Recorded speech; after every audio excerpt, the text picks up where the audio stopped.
do have to recognize that it is called America, and America history repeats itself. But also, America can congratulate itself. America has decided to align with other nations in electing far-right, crazed, deranged leaders. And what you have to understand is that, and I'm going to keep saying, is that this is white fear. This is absolute fear of the future changing of this country. The Constitution, Declaration of Independence, that wasn't democracy. Black men couldn't vote. Men of means couldn't vote. Women couldn't vote. Black folks couldn't vote. I mean, if you were not a white man who owned land, you couldn't vote. So there's been a constant effort to change this country, to change its values. So what you've seen tonight is this country has decided that, you know what, Trump, those are our values. In fact, he's actually poised to win the popular vote. Wow. When you look at states like New York, New Jersey, Harris barely wins those states. Lower margins than when Biden did. When you look at the numbers, look at what the country decided. Country's decided, we don't mind if you lead an insurrection. We're good. We don't mind if you steal classified documents and lie about it and don't return them. We're good.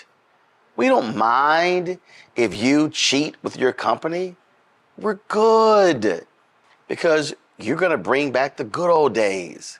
It's going to be fabulous. The fact of the matter is, Trump inherits an economy fixed by Democrats.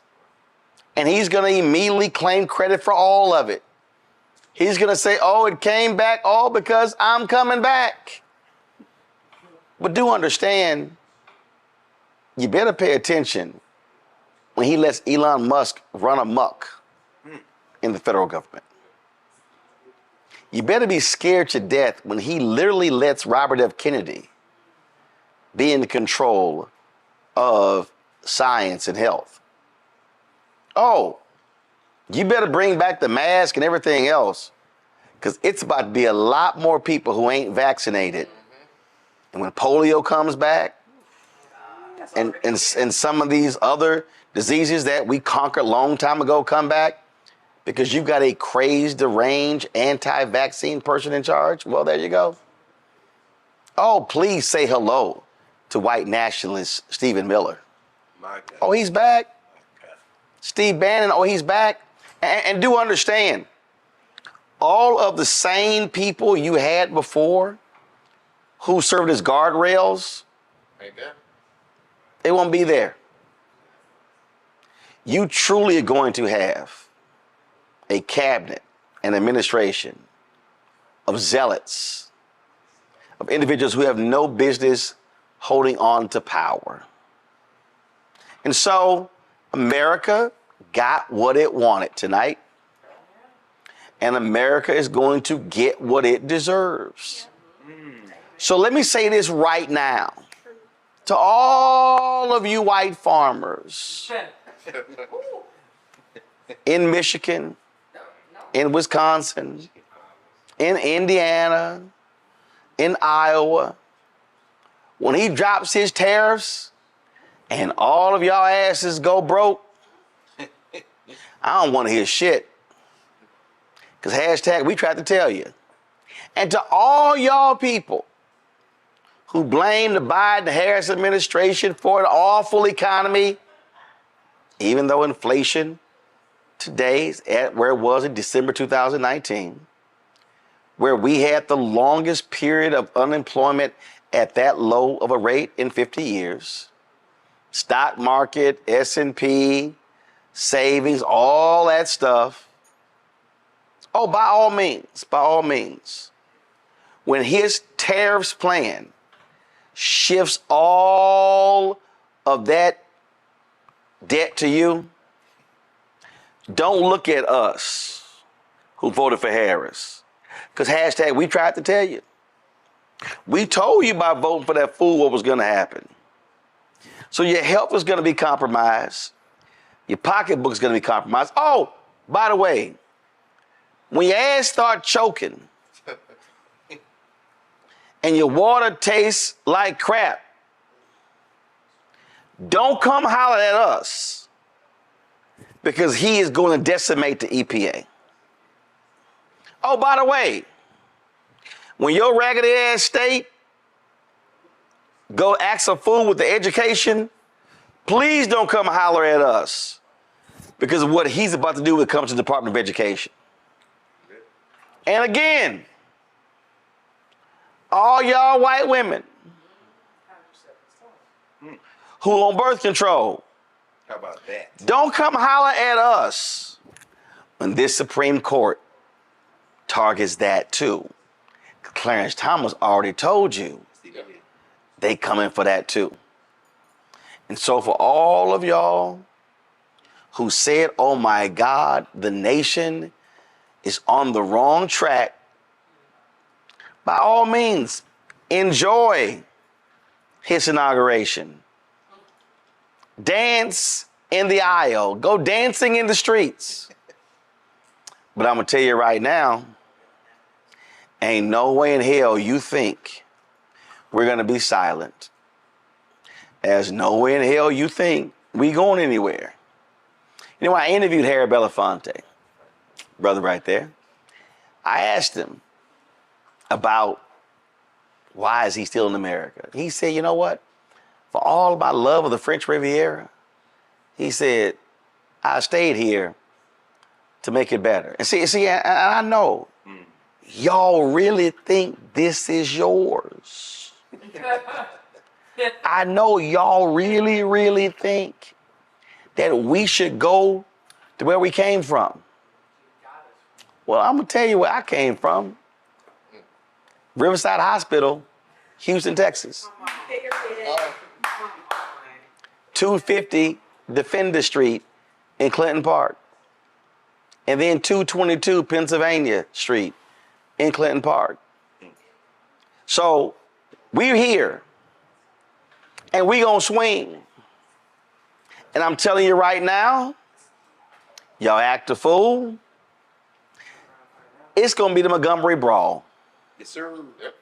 Cause see, we gonna throw the cap in the air. That signal. And when it's time to swing, it's time to swing. Yes, sir. And so y'all can play it cute. Oh, by the way, all of you working class people, oh, I can't wait till the corporations start laying your asses off. I can't wait, because Elon's already said that we need to destroy the economy. That's right. To reconstruct it. Yep. That's right. And see, all y'all who supports this, I'm sure Dana White's gonna slap his wife around some more. How about that? And Trump is gonna elevate him. And I know Jenny Thomas is just pleased tonight. Yes, indeed. And I know Clarence is saying, oh, Miss Jenny, Oh, God. Oh, I can't see. we can now retire with millions because Trump is gonna replace me with somebody hard right. But to the people out there who are frustrated and angry, and I've been seeing your text messages and your Twitter posts and all that, all I tell you to do is go pick up a history book. Come on. And do understand Come on. that post-slavery, America allowed the slave owners to get their plantations back. Yeah, they did. As long as they pledged to abide by the Constitution. So the very folk we were fighting came back and got their riches. And the slaves didn't come back. But they did keep slavery in the Constitution and allowed the peanut system to go forward. See, that's why the California deal is so important, because they don't mind that prison labor in California. That's right. So y'all can enjoy your win, but I'm telling you right now, a lot of you who voted for Trump and you're rejoicing right now, there will be tears. And when the tears come shedding, you can't cry on our shoulders. And you can't come to say, I don't know how this happened. And all we gonna say is, we tried to tell you. Folks, Black Star Network is here. Hold no punches. I'm real revolutionary right now. Black power. Support this man, Black Media. He makes sure that our stories are told. Thank you for being the voice of Black America, Roland. I love y'all. All momentum we have now, we have to keep this going. The video looks phenomenal. See, this difference between Black Star Network and Black-owned media and something like CNN. You can't be Black-owned media and be scared. It's time to be smart. Bring your eyeballs home. You dig?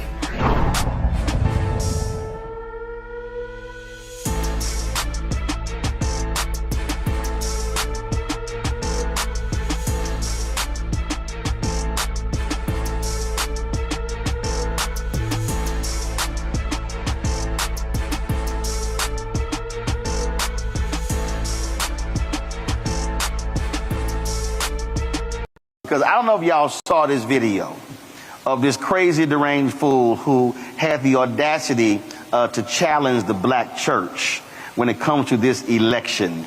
And so he over there, the look on his face like, yeah, I saw that video. So y'all go ahead and roll Donnie Swaggart, who is the son of Jimmy. It's a whole lot I can say. Jimmy Swaggart, because we got to play this, and I got to get a comment. Go ahead, roll it.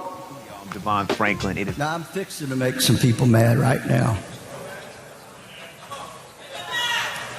And I'm going to tell you right now, I'm going to be, for the statement I'm about to make, I'm going to be called a racist. And I will be called every name under the sun. But somebody needs to stand up and speak to the black church. When the largest African American Pentecostal denomination, when that leader stands up and said, I endorse that woman, he was saying, I endorse murder. I endorse homosexuality. I endorse lesbianism. I endorse transgenderism.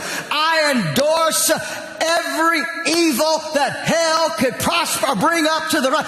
That's wrong, folks.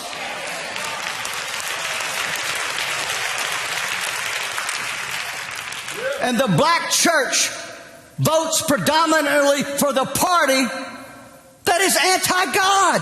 What's going on here? What's going on? See, my statement to them is this. We've had them call into the program. I don't like it when you talk about how. Well, no, the problem is they don't like it because we're stepping on their toes. Hello? But I guarantee you, if 1860 was today, they wouldn't say a word about preachers preaching against slavery. They would trumpet it, and they should. So then, why will not the African American church stand up for righteousness and stand up for the Word of God? Come on, church.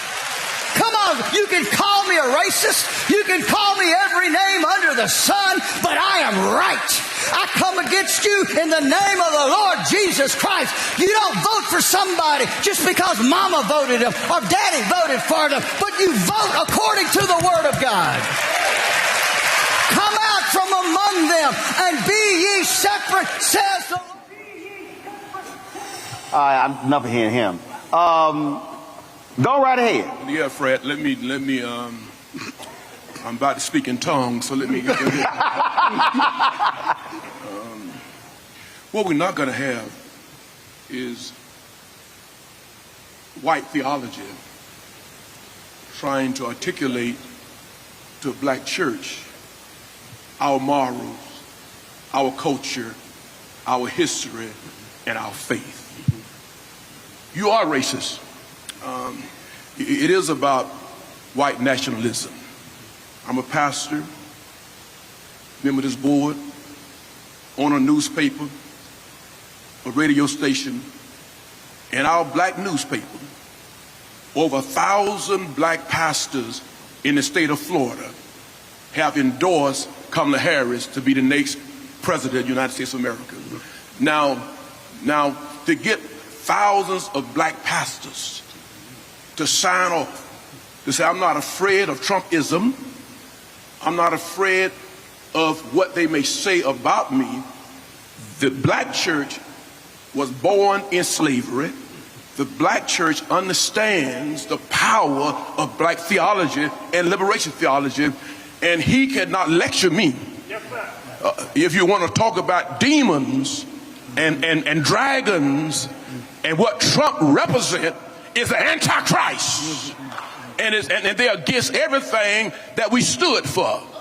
When you try to tell us that Project 2025 is from the Lord, I'm telling you it's straight from hell. Because in the state of Florida, Project 2025 is being implemented right in this state. Anti-black, anti-books, anti-right, anti-Mickey Mouse. I didn't mean to do that, my friend. So let me just say this. No, go right ahead. Go ahead. It's called Roland Unfiltered. The power of the black church. If we cannot rise in a time like this, we were never going to rise. This is a defining moment, not only for black folk, but for clear-thinking white people. This is our time. And I'm not going to be an Uncle Tom preacher who received my resource from black folk and scared to settle for black folk. The devil is a liar. I salute my frat brother, and I greet my frat brother. I was trained as a church historian. I am revolted and disgusted by the son of a man who condemned other folk and then did the same thing himself. I will not be lectured by the great-great-grandsons of white preachers that told black folk slavery was ordained by God and you ought to be happy to be a slave. I will not be lectured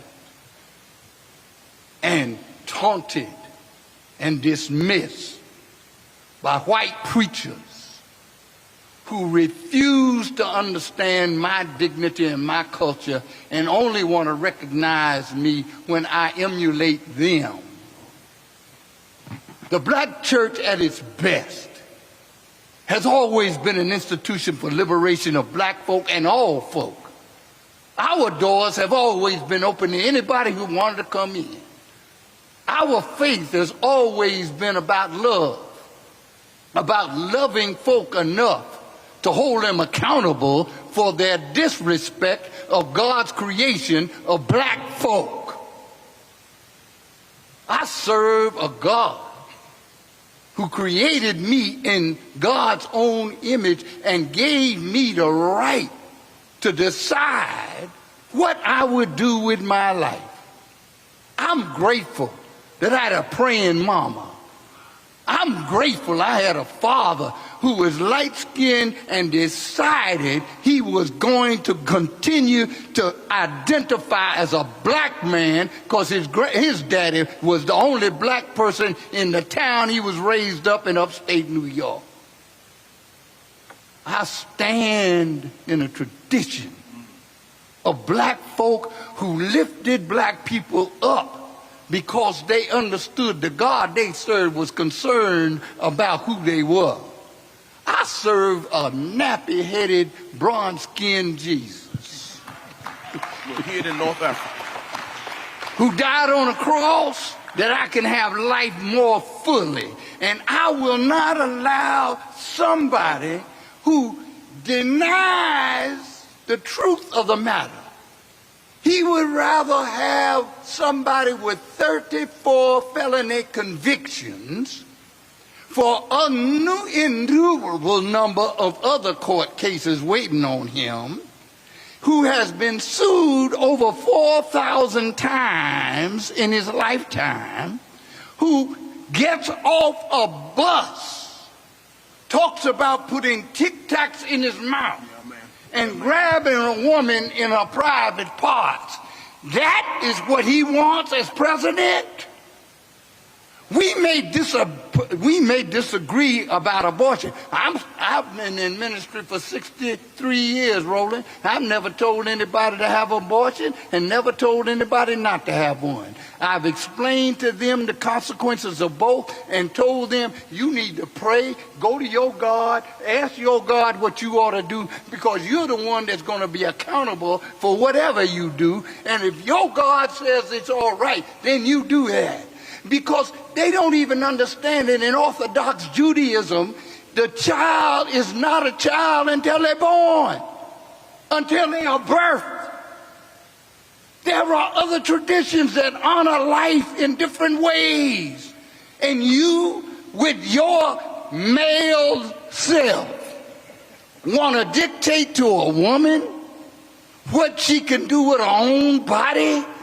That's the start of a deep and vicious slope that will dictate to all of us. I'm enough of a historian to know that Jews, that Hitler started out with Jews. He then started after folks who were handicapped. He then started out after folk that didn't agree with him. And he's waiting for black folks if he had ever gotten to where a large black population would be. Well, in fact, what he did was he sent people to the United States to study Jim Crow, and they took Jim Crow practices back to Germany. Back. So America actually taught him how to do that. The theologian Bonhoeffer, Dietrich Bonhoeffer, who studied at Abyssinian Baptist Church. Died because of Nazism, because he dared stand for the truth. Who made a decision to participate in an effort to actually assassinate Hitler. Yes. So Dietrich Bonhoeffer made a decision to take his life for the purpose of the greater good. Saving other lives. There was. Oh, I know about Dietrich Bonhoeffer. But then, I'm bootleg. My wife ordained, but I'm bootleg. When they came, we can have a council right now. I mean, there's enough of us here to have a council if you need it.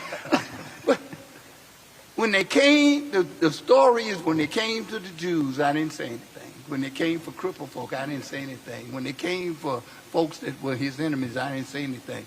And when they came for me, there was nobody left to speak. You start out talking about gays and lesbians. I don't understand. And there may be some folks that might get offended by this. I don't know why I'm heterosexual. I've always loved women. I don't know why. I don't know whether that's because my mother and father raised me or that was the community I lived in.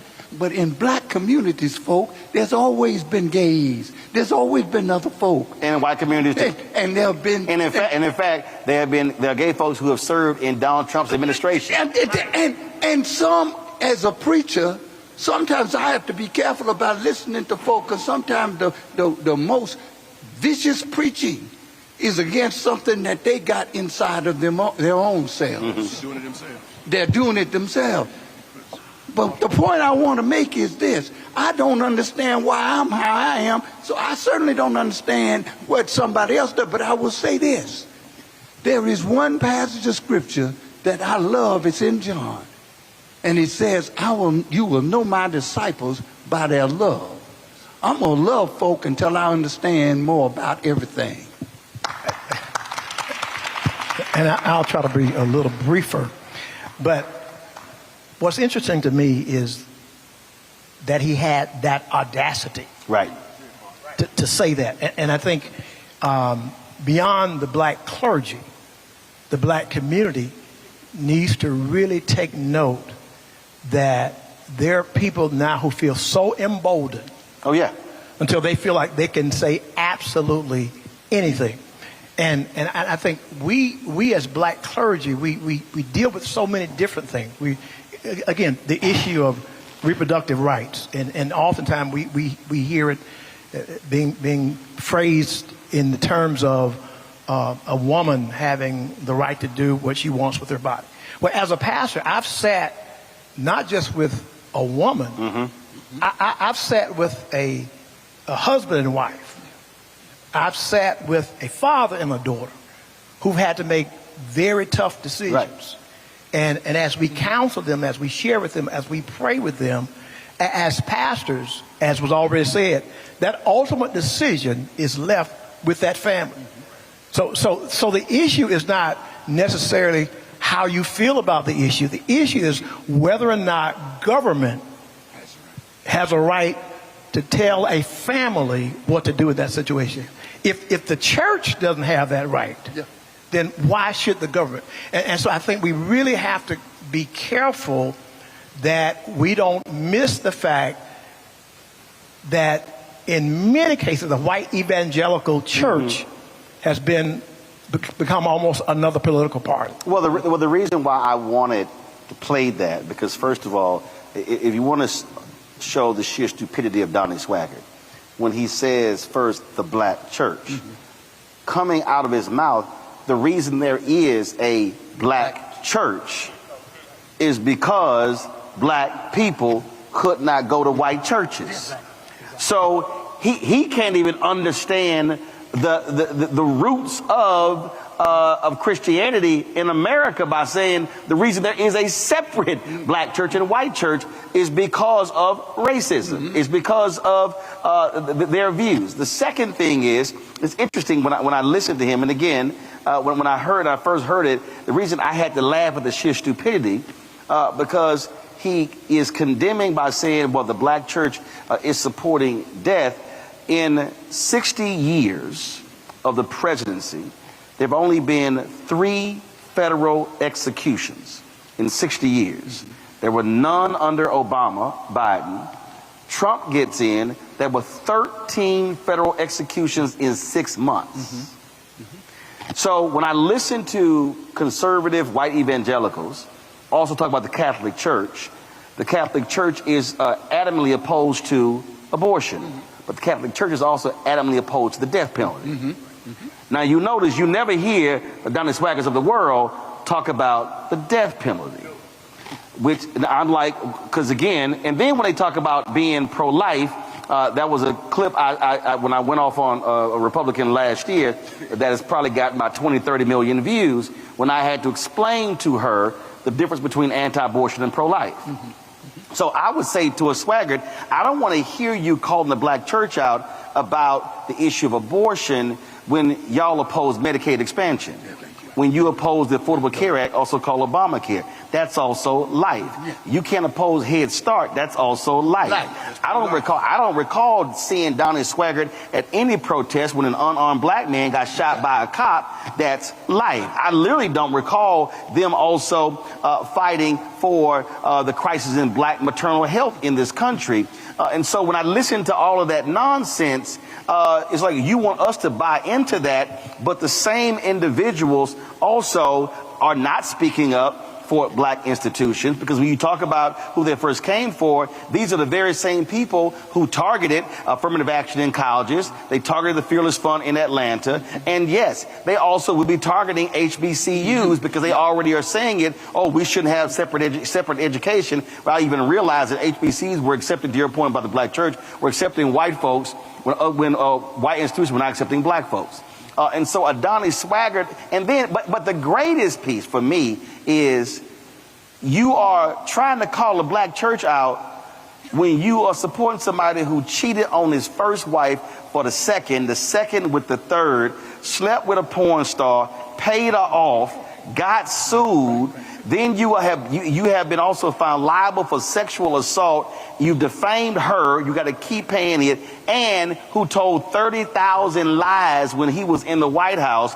50 lies in the first debate with Biden, 30 lies in the next debate with Vice President Kamala Harris, a man who lies about lies. And so you literally have the most corrupt, evil, lying, narcissistic insurrectionist, and then you want to call out the black church? And no one has checked him on any of that. No one has called Donald Trump on that side.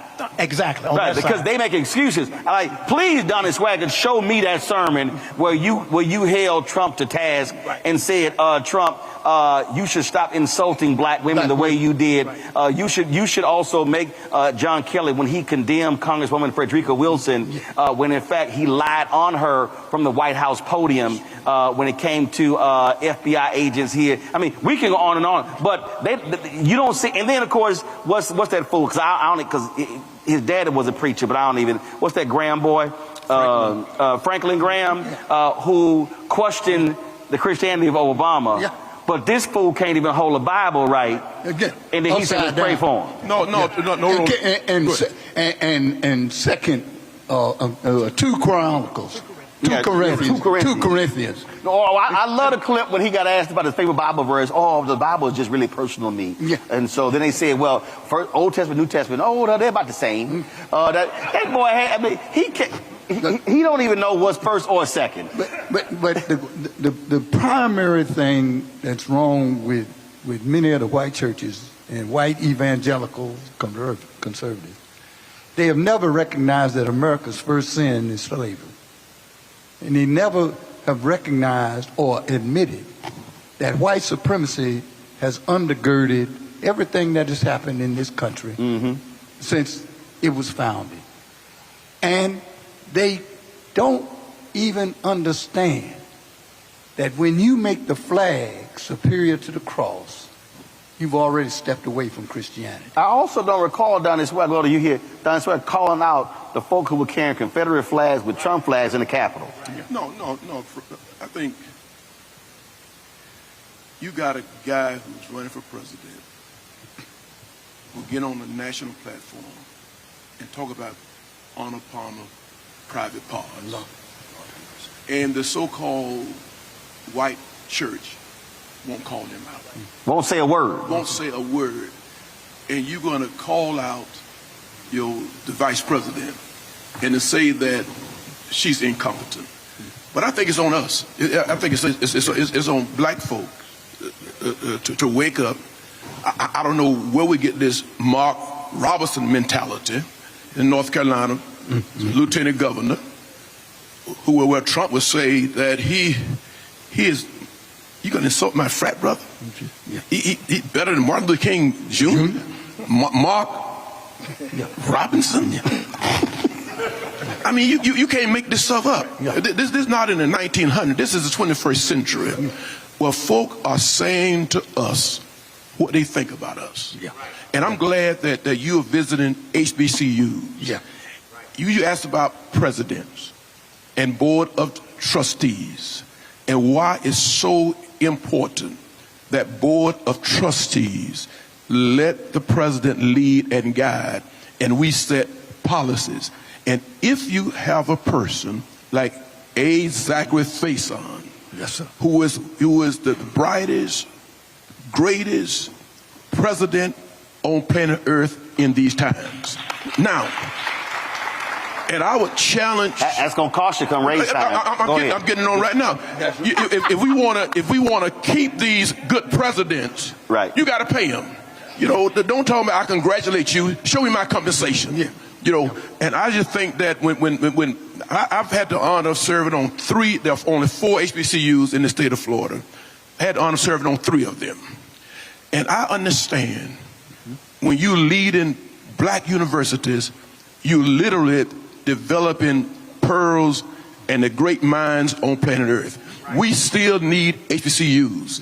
And so, Dr. Faison, I'm glad Roland came here because I want to let the world know that we have one of the best presidents at Edward University, and your trustees trust you, believe in you. And let me just say this about, I know I'm getting in trouble, about this governor. I know I'm getting in trouble, and I told Ben Crump this, and he's a member of Bethel, where I pastor. When DeSantis said that black folk derive benefits from being in slavery, and he also said that our history lacks educational merit. Now, we could not just let them get by. So we said, as a black folk, let's do our own curriculum, teaching our own history. We cannot expect them to teach our history, but doggone it, the black church, and if you use, ought to teach our history. That's right. Because forget what Trump may do, the bottom line, what we gonna do. Right. How do we preserve our institutions? How do we make sure that black colleges are growing, not just surviving, but thriving? That's right. That's on us, Roland. That's right. That's on us. That's on us. And my last point is, I'm getting in trouble. Black men. Obama tried to tell you. Magic Johnson tried to tell you. Now let this country preacher tell you. Have you lost your mind? How can somebody like Trump be your hero? Have you lost your mind? How can you feel that he is better than Kamala Harris? And if you sexist, just say it. Yeah. And if you have a problem voting for a qualified black woman, just say it. But don't hide behind Trump. Yeah, one of the things that I real quick before we close, I want to say this. I was the president of a white institution for 15 years. I never stopped being black. I was judged by a different standard. And I stayed there longer than any other president. And when I walk out the door, I got an honorary degree. Thank you very much. What I'm saying about this president, this man has vision, he has energy, he has integrity, and he's operating in a way that I have compared him to Dr. Benjamin Elijah Mays and his wife to Mrs. Mays, Mrs. Sadie Mays. I'm a Morehouse grad, and I don't compare anybody to Dr. Mays and Sadie Mays, but A. Zachary Faison and Tyson Faison, that's as close as I've ever seen. That is a model for everybody for leadership. And we better be real glad we've got him, and we better do everything we can to keep him, because everybody else wants the same thing. Final comment. Final comment, going back to that clip as it relates to the black church. I think it's interesting that he would even challenge the black church. It talks about the power that we have. If we had no power, he would not have addressed us. When it comes to COVID testing, when it came to all the issues that we have to deal with as a community, it always comes back to the black church. When it comes to employment, it comes back to the black church. And so I think our people have to understand that in times of crisis, it is the black church that people have always come to. And so we have to be careful that we don't let this soundbite, first of all, turn us off from voting. In my congregation, as a proud AME pastor, we've always had a third-party voter registration organization. So not only in our ministry, but when there are community events that are going on, we will take our organization, we will go out and make sure we're registering people to vote. And so I just want black people, particularly, to understand the importance of not allowing that type of clip to cause you to become so jaded about the process that you don't get out the vote. So maybe his goal was to get under our skins to the point over the next 12 days, perhaps, we won't vote. The last thing I'll say is this. As I was on my way to this room, I had the privilege of going right on campus at the Edward Waters University and voting. All right. And so all the other things that we do, they do matter. But what matters the most is that we go out and vote. And the choice is clear.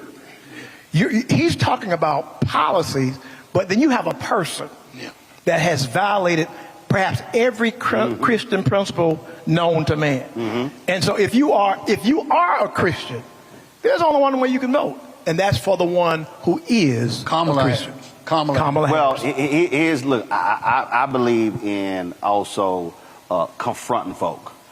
So I would love nothing better than to see, because he in Baton Rouge, I would love nothing better to see 50 to 100 pastors roll up in that church and sit on the front row and stare that fool down and then say, we gonna have a conversation when you done, since you got something to say. So since he want to call the black church, I said the black church need to go to him and say, oh, you had something to say? Well, we here. Let's go. And matter of fact, we ain't gonna speak privately. I will be happy to live stream it. Now, make it public since you want to run your mouth publicly. That's just where I come from, but that's just me. I'm a little different than like that, so. In 2016, Donald Trump said he would choose only the best people to work in his White House. Now those people have a warning for America. Trump is not fit to be president again. Here's his vice president. Anyone who puts themselves over the Constitution should never be president of the United States. It should come as no surprise that I will not be endorsing Donald Trump this year. His defense secretary. Do you think Trump can be trusted with the nation's secrets ever again? No. I mean, it's just irresponsible action that places our service members at risk, places our nation's security at risk. His national security advisor. Donald Trump will cause a lot of damage. The only thing he cares about is Donald Trump. And the nation's highest-ranking military officer. We don't take an oath to a king or a queen or to a tyrant or a dictator. And we don't take an oath to a wannabe dictator. Take it from the people who knew him best. Donald Trump is a danger to our troops and our democracy. We can't let him lead our country again. I'm Kamala Harris, and I approve this message. Over the weekend, Reese was on Washington Journal on C-SPAN. Reese Colbert, and she was just knocking down, did a great job knocking down these folks' lives. So while she was on, y'all, they played this interview when this other black child, I think her name, what's her name, Michaela Montgomery? That her name? Okay. So she was the one who was with Trump at the Chick-fil-A in Atlanta. She's also the same one. She went on an Atlanta radio station lying about Trump, HBCUs, and all kind of stuff. And then I called out on Instagram. She was like, yeah, when you went off on me on my show, my parents didn't like it. Well, guess what? Your parents not about to like what I'm about to do to you right now. Now, we invited her on the show, but she ain't responded. Now, she was talking big on Instagram, talking about how she wanted to come on. My producer reached out. She ain't hit us back. But I saw this. So this was like a month ago on Washington Journal. And if y'all want to hear an onslaught of lies in just 2 minutes and 31 seconds, listen to this nonsense. And I'm going to stop it and we're going to play it. But this is just sheer lunacy. Press play. A few days before that, he spoke to the National Association of Black Journalists, and he talked about Vice President Harris's racial identity, that she had become black. A lot of critics said that hurt him with black voters. What was your reaction? I don't know why it would hurt him with black voters, because it seems like black voters are offended by everything except the conditions in which their reality is set. So while we might be offended that a rich white man is questioning the nationality of a quote-unquote black woman, that black woman does not claim to be black outside of campaign season. So we saw her be black as she was vying to be VP. The hot sauce on the pork chops, the marching with the band, all of a sudden she's paying attention to her AKA sorority sisters. But then once sworn in office, you didn't see the acknowledgement of her sorority or her HBCU. She didn't wear pink, she didn't wear green, she didn't wear anything HU. She also did not acknowledge the black community. Oh, freeze right there.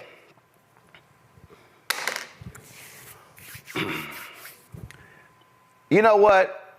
Well, I need some Vaseline. I need some Vaseline right now.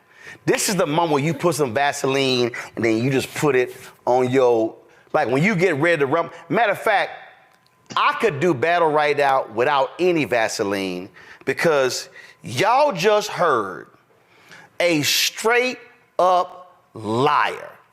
Michaela Montgomery, you are I see why you support Donald Trump, because both of y'all are some lying ass people. Y'all just heard her say,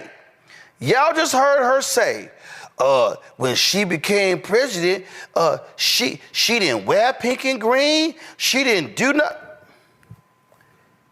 Is that so? Huh. Give me a second. Let me just go ahead and refute that massive lie. And see, the white woman on C-SPAN, and see, this is my problem when you have these folk on these shows. They are unprepared for the lies. Henry, go to my iPad. Vice President Harris speaks about gun safety, abortion at Orlando Alpha Kappa Alpha sorority event. Uh-oh, what is that date line right there? Oops, that's July 14th, 2022. That wasn't campaign season. Okay. I'm not done. Let's see here. Now, she don't acknowledge, she AKA. Really? Because I was there in Dallas when she spoke to the AKAs. By the way, Michaela, you clearly ain't Greek. What you don't understand is that, guess what? Greeks have their conventions every 2 years. Yeah. So they met in 2022, and then they met again in 2024. This right here is her wearing pink at the AK convention this year in 2024. So again, your lie doesn't stand. I ain't done. Let me go ahead and go here. Matter of fact, Henry, you can go to, let's see, Kamala Harris. And now I'll go to the iPad. Tennessee State. Let's see here. Let me go ahead and go right here. Let's see here. Boom. Vice President Kamala Harris gives a commencement speech at Tennessee State. Okay, Michaela, why is that important? Because the black woman who was the president of Tennessee State at the time was Dr. Glenda Glover. Who was Dr. Glenda Glover when she gave this speech? She was an international president of Alpha Kappa Alpha Sorority Incorporated. So she was actually there with her sorority sister. But Michaela, I'm not done refuting your silly ass lies. Let's go ahead and go back. Let's see here. Let's see here. Okay. Let's see. Let's see here. VP Harris. Michaela, since you a liar like Trump, and Divine 9. Let's see what comes up. Let's go right here. We got all these stories right here, what the Divine 9 is doing, and how they lining up. If I click images, my goodness. Let's go to the LA Sentinel. Vice President Kamala Harris discussing voting right with her collegiate family, the Divine 9. Let's go to the story of this black newspaper. Oh my God. What is the date line on that story? It's October 7th, 2021. That means that Vice President Kamala Harris was in the White House for only 9 months. They came in January, and the meeting was in October, so 9-10 months. That's October 7th, 2021. My God, let's look at, my goodness. Here's a photo of Vice President Kamala Harris talking to Dr. Glenda Glover. Oh my God, who is Glenda Glover? She's the president of Tennessee State, and at the time in the picture was the president of Alpha Kappa Alpha. Ain't that interesting? Let's see here. Vice President Kamala Harris, she ain't sitting here, she don't rep her university. She don't rep. Really? Damn, hold on. Let's see here. Who played last year in the Celebration Bowl in Atlanta? Y'all remember? Who was in the game last year? Florida A&M and who? HU. If I recall correctly, matter of fact, I be damned. There's actual video of the vice president. There's actual video of the vice president at the game. In fact, She actually went into the booth and talked at the game. Go ahead and turn it up, y'all, because I want to make sure that ain't no impersonator. Proud graduate of Howard University. A very proud Bison. Yeah. Here to cheer on my team. Can I say our team when she's around? Can I say our team? Yes, we can. I don't know about all of that. Okay, so we saw you a couple of years ago at the Truth and Service Classic, Yes, and then again you supported the men's basketball team. Of course. You're here now, and so what do these type of events mean to you personally? Well, I mean, it's a lived experience. I, grew up through college, going to our games, and then go back for every year for many years to homecoming, and to be able to celebrate the team as an extension of celebrating the school and all HBCUs. I mean, it's very much a part of just a cultural appreciation and, and really lifting up. We good? So, oh my goodness. So we sitting here, oh, she ain't doing this, she ain't doing, really? That's interesting. Matter of fact, I'm sitting here going through some photos right here in 2021, and I'm trying to see, because I did take some photos of her. This was a game on September 18, 2021, when Howard played Hampton. Guess who talked? You know what? Let me just go ahead. Because Michaela, your ass went on C-SPAN just straight up lying. And see, this is what happens when you lie. Okay, let's see. VP Harris and HU game Audi Field. I guess I remember that because I was actually at the game. I was actually there. We actually covered it. So she was there. That's September 2021. So how, Michaela, can your silly ass go on TV and say, she doesn't claim being an AKA, and she doesn't claim Howard University, when you are a flat out liar? And then you say, she only does this during election season. She did in 2021. She did in 2022. She did in 2023. She did in 2024. So how did she only do it during election season? So right there, we ain't even 30 seconds into the video and already busted your ass on multiple lies. Press play. Community while in office. We saw bills signed for Asians. We saw bills passed for migrants, which primarily affect the Hispanic community. We saw bills passed for literally everyone but Black people. So for her, Here we go. Free right there. Hear her lying ass go. She went to the y'all. You know what? Matter of fact, Keenan didn't get it to me, but Michaela, I should award you a Trump University degree of BS and bullshit communications. Because you have actually earned it. Your BS and bullshit communications. Again, she repeated the Tyrese lie. Asians got a bill. No, they didn't. You clearly ain't read the damn law. I have. You haven't. It applies to everybody. Everybody else, the migrants got something. Black folks again. This is the same woman who went on an Atlanta radio station touting Trump and HBCUs, which is a lie. $16 billion HBCUs have received under Biden-Harris. $16 billion. Y'all, she even's gonna lie in the next clip about HBCU money. So we could talk about HBCU money.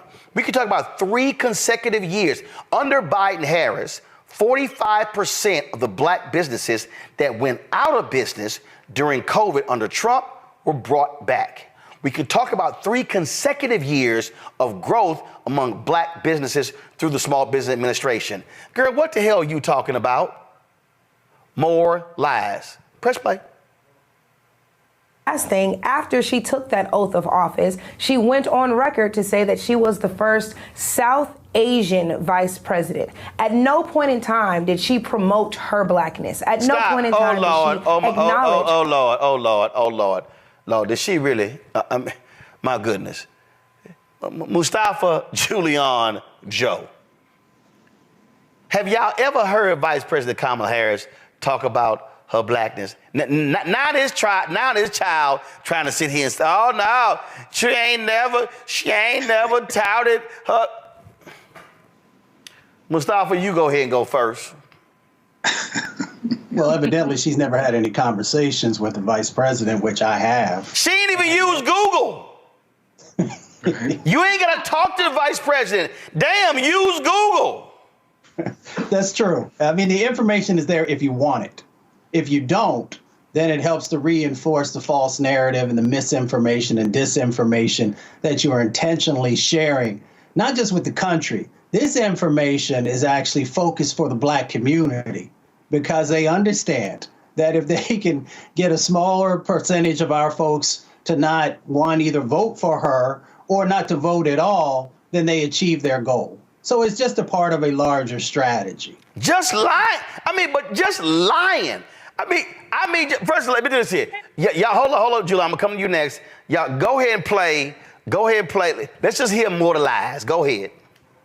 Her blackness. At no point in time does she market herself as a Black woman. And that was when she was Attorney General. That's back when she was DA. That's all the way until she was Senator. And of course, as Vice President. So the fact that, again, she's using this Black card during the election season just so Black people will turn out to vote for her. And then she will, if she were to win, she would be in office and then fail those same Black people who did everything in their power to get her in. I think that's disgusting. I think that's unfair. And I think that that's why I personally reached out to the Trump campaign and asked if I could speak, because I'm like, you guys might be offended when he says it, but what are you going to do when I say it? Because at the end of the day, I am a Black woman. I've lived a Black life, and therefore I pay attention to politics. So I was actually excited for her when she ran for president the first time. Just the fact that she was in the race, I was like, okay, HBCUs, do your thing. But she never acknowledged said HBCUs. In the first 100 days of the administration, they cut funding to HBCUs. Freeze right she there. Did nothing see, to support right, see, freeze. See right there. See, here's that other lie. Here's that other lie. And I busted the liars. First of all, Michaela, you don't actually read. So stop it. Well, let's just stop right there. You don't read. You don't read, you don't watch, you don't listen. You don't. And this whole that I follow politics. No, you don't. Because it's evident in the lies that you all told. I done already busted your lies about AKAs. I have busted your lies about Howard University. I have busted your lies now about HBCU funding. The fact of the matter is they didn't cut funding. The initial bill that was proposed was a massive multi-trillion-dollar bill. Remember, during the campaign, Biden talked about providing $35 billion to Black and, he said, HBCU and Hispanic serving institutions. That money was put in the initial bill. Congress went from 10 trillion to 5 to 3.5, 3.5 to 2.5, 2.5 to 1.5. Then Senator Joe Manchin actually blocked the bill. So what did they do? They then found other ways to fund HBCUs. So what you just said right there, Michaela, it's a flat out lie. Matter of fact, since you want to go ahead, so hold up, before I show y'all, so here, Michaela, here's your degree right here.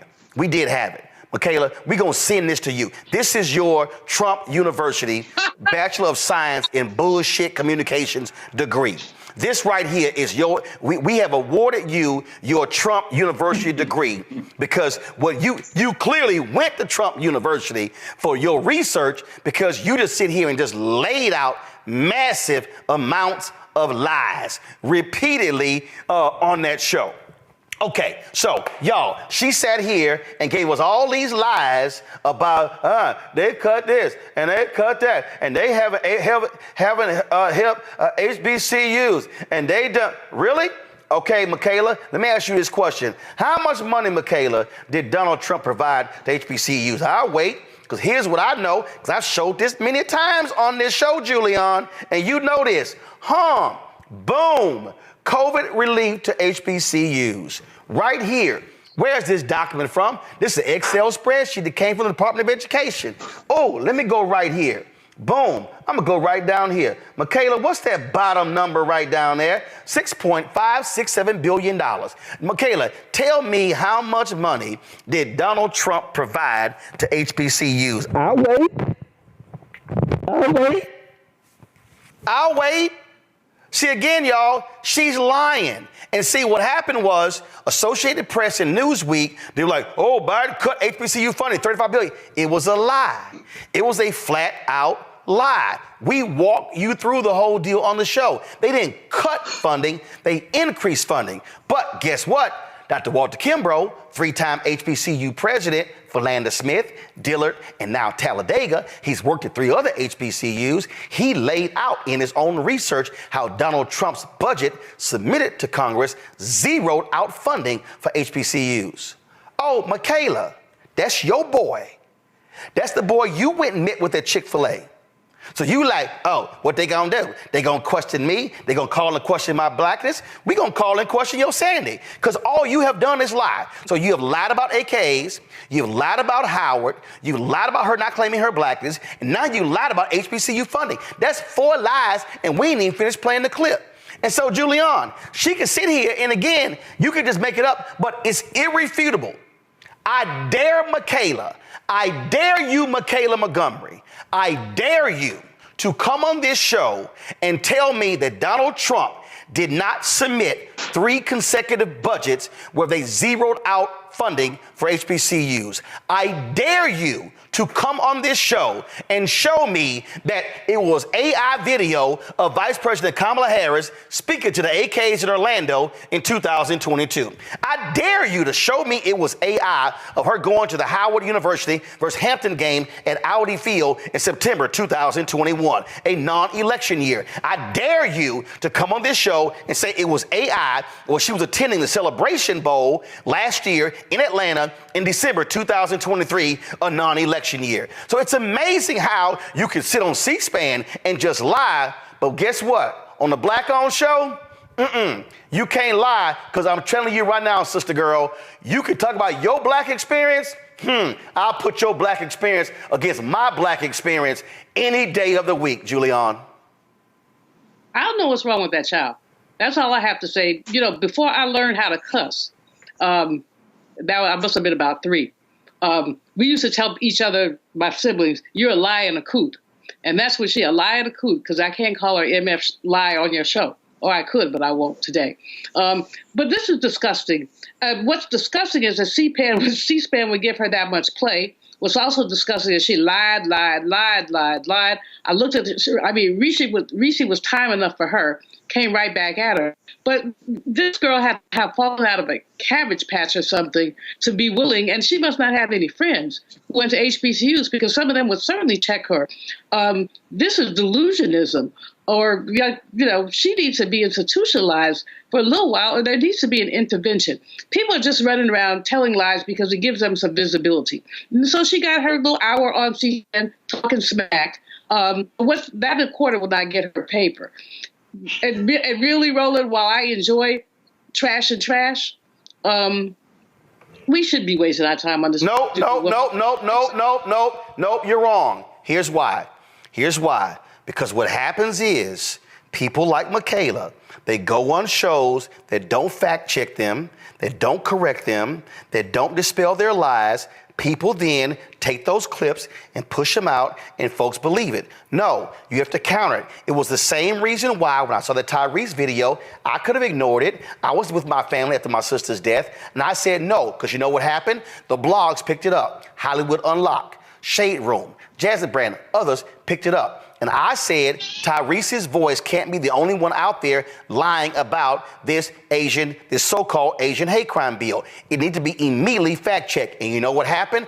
After I posted my video, guess what? Hollywood Unlocked, Shade Room, and the others picked up my response to refute what he had to say. No, I stand on truth. I stand on facts, and this ain't no Democrat fact, Republican fact. It ain't no blue or red. It ain't no black or white.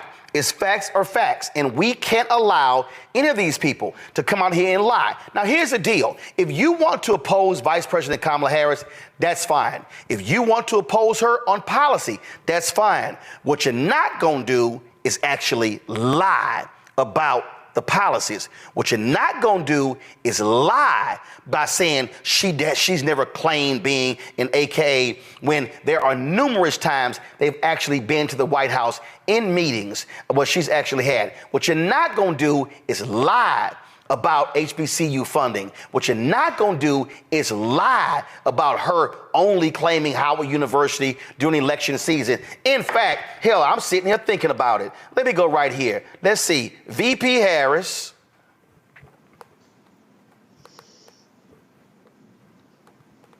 And Howard commencement. Let's see right here. Let's see right here. Oh, the 149th convocation. Who actually spoke at the 149th convocation? Oh, that's Vice President Kamala Harris. So please explain, I'm sorry, and correct me if I'm wrong, was last year an election year? No, it wasn't. No, it wasn't. And in fact, of course, President Joe Biden also spoke at the commencement. So what I find to be curious, again, Joe, are the folks who was, again, what Michaela will do is go on that show and lie, brazenly lie, that's easily fact-checked, and knowing full well that white anchor at C-SPAN was not going to fact-check her in real time because she didn't have the information. You know, it's a great thing, I guess, to some to be able to go on a show and say whatever you want to the national stage and not get fact-checked.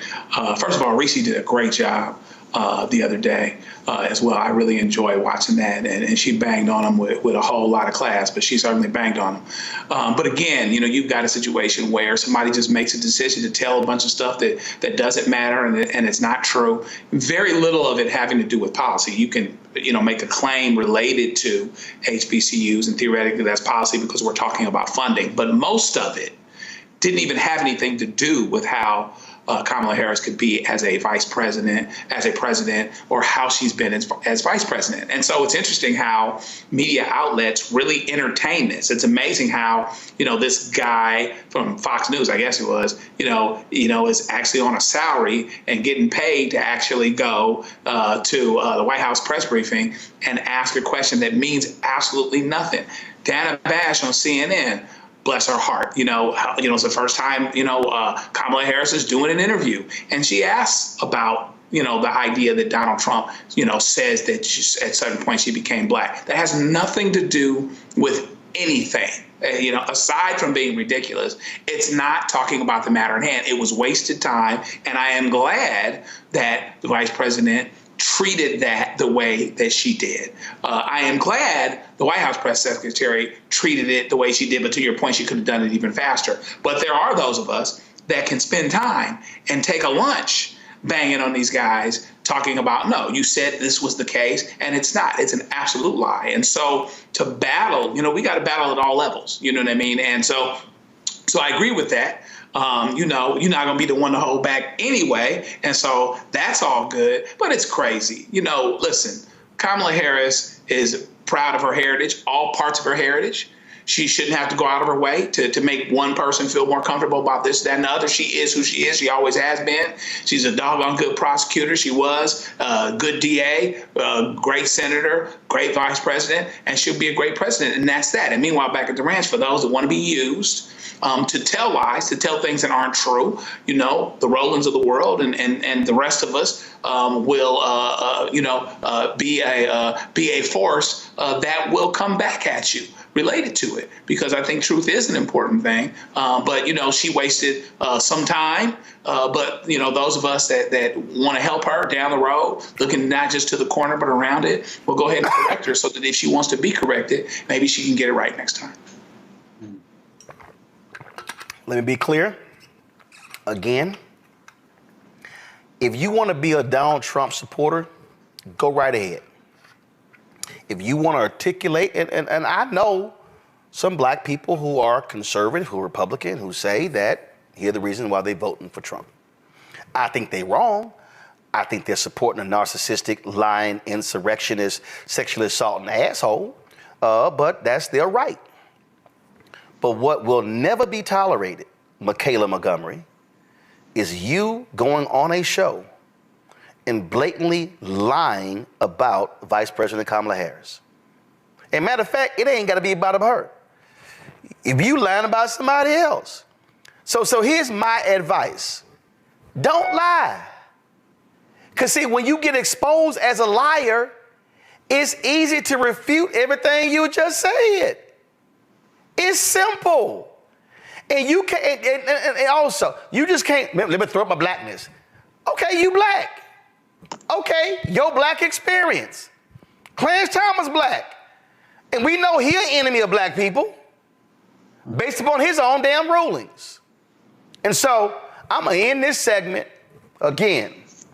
Michaela Montgomery, on this day, September 3rd, 2024, we acknowledge and present you with your degree from Trump University, be it known, upon this day, by virtue of evolving into a deranged Black MAGA grifter with no shame or adherence to facts, who blindly supports Donald Trump, a twice impeached, 34-time convicted felon, election denier, serial liar, chaos agent, and wannabe dictator, has completed a dubious course of study with all honors and privileges pertaining thereto. Michaela Montgomery is hereby awarded the degree of Bachelor of Science in Bullshit Communications for demonstrating outstanding proficiency in the art of spinning fiction as truth, manipulating facts, and creating false narratives that defy logic and reality.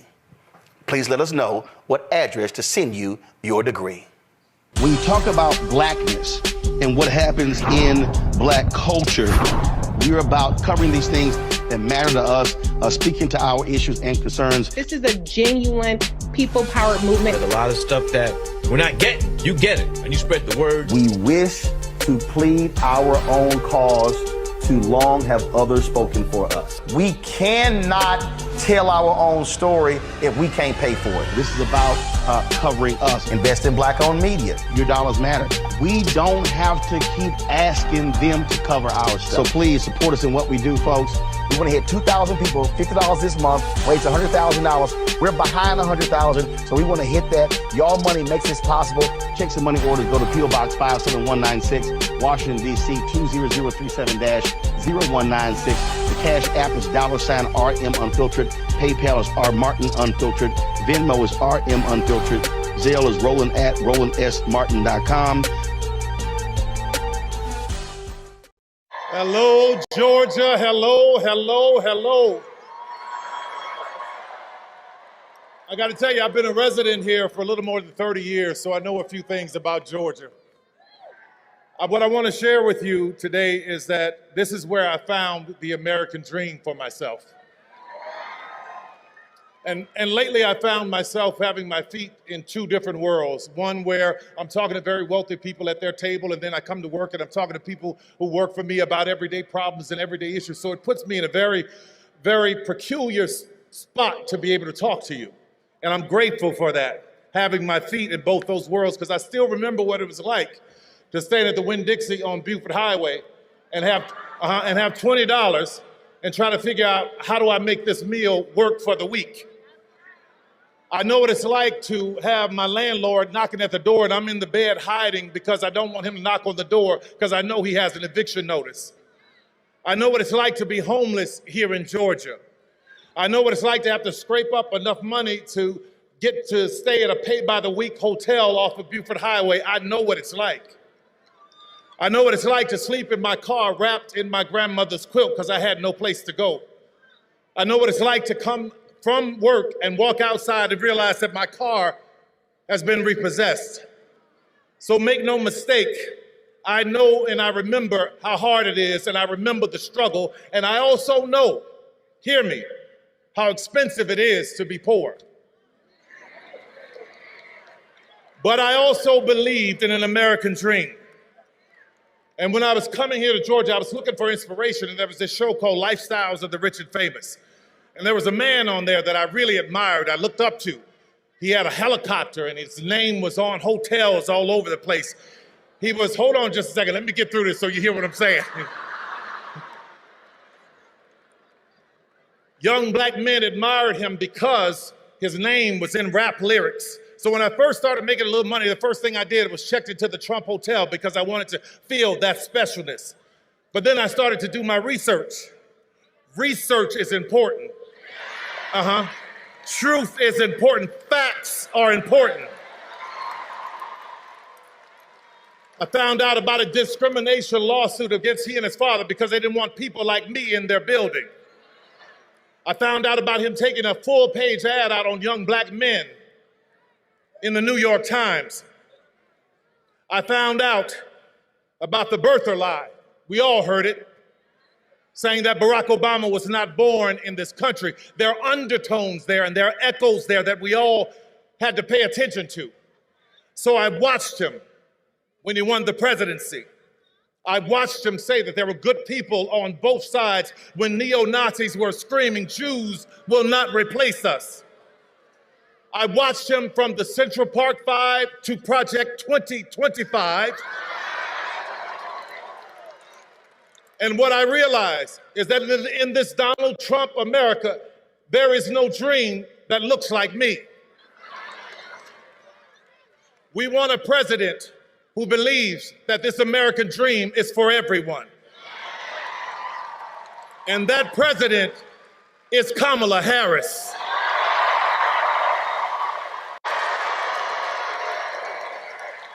We want a president that understands, like I did in Georgia. When I came here, I didn't have anything, but I had a dream. So I worked, and against all odds, I worked my way to where I am now.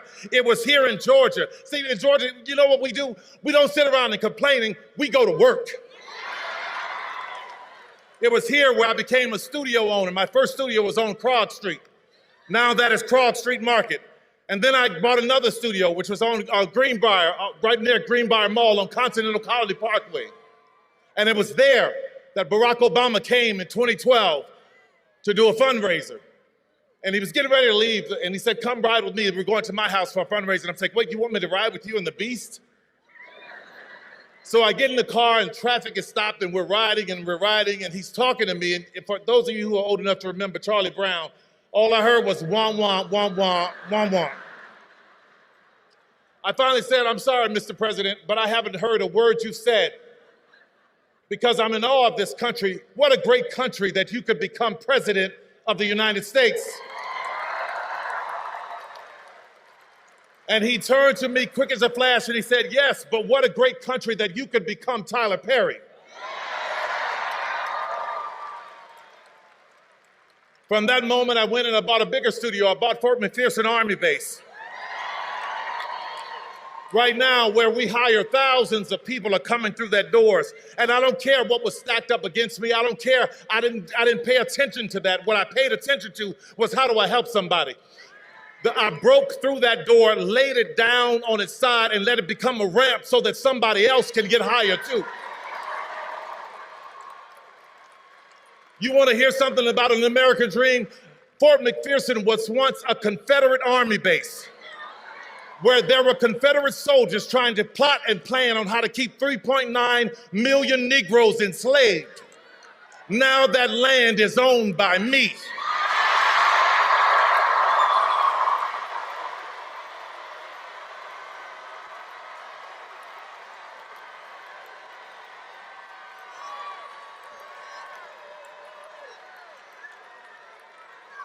Let's talk about an American dream.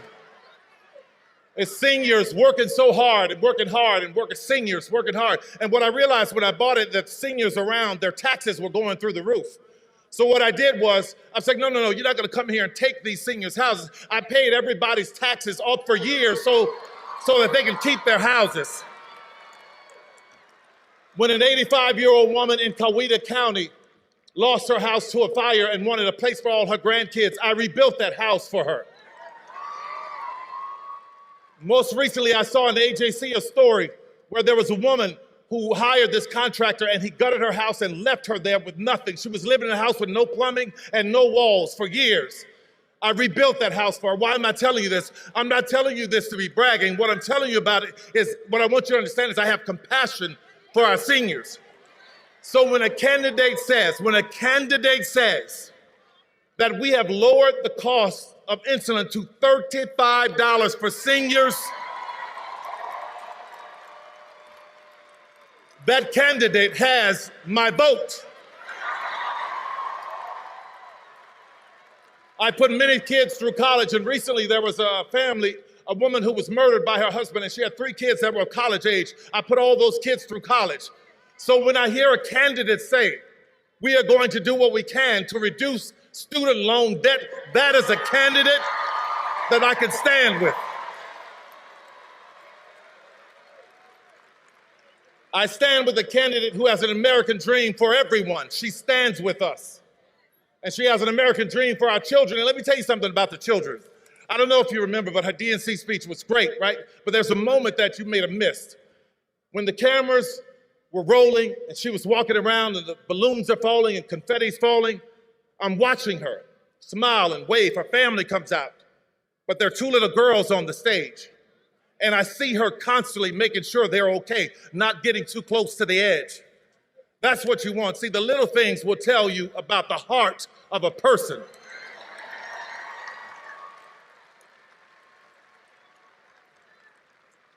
In that speech, she talked about how we have more in common than what separates us. So, Georgia, I want to put that to the test.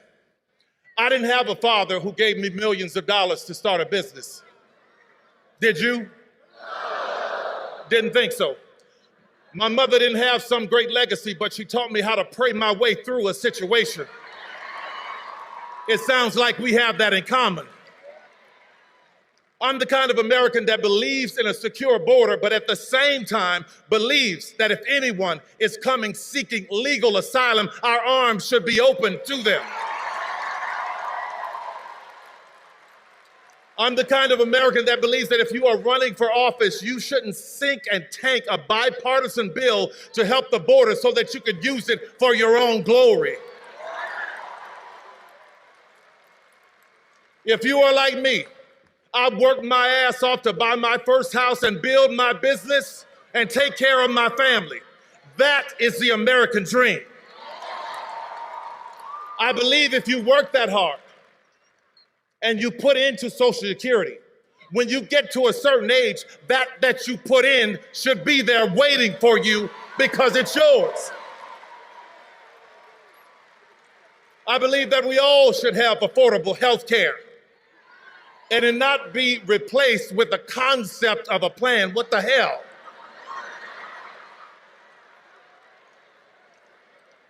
I'm the kind of American that believes that no matter what your party, we ought to be able to sit down and have civil conversation so that we can work toward a solution, the same as I do with our governor, Brian Kemp. I'm the kind of man that believes, I'm the kind of man that believes that the government nor a man should be telling a woman what she can and cannot do with her body.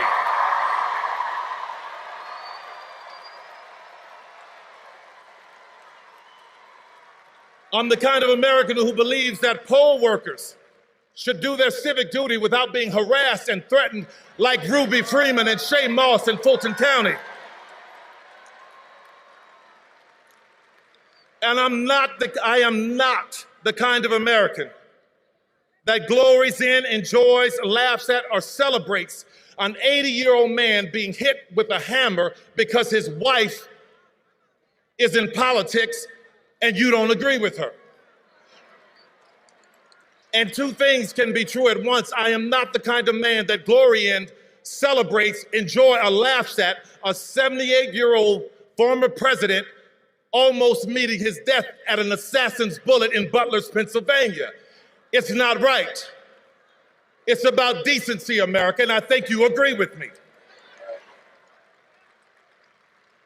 But I am the kind of American that believes if you lose an election,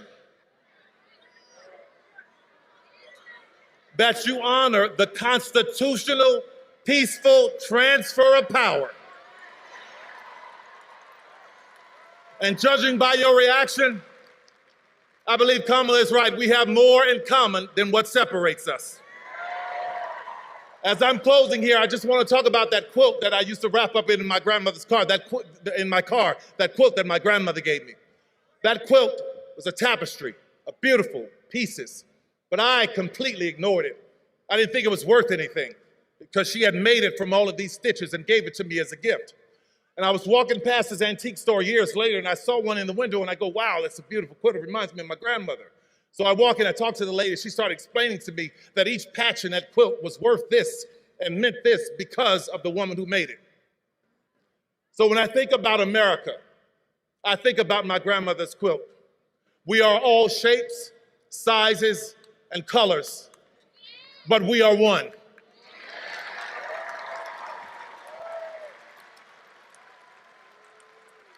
And it was so important for me to stand with a candidate who understands that we as America, we are a quilt. And I could never stand with a candidate who wants America to be a sheet.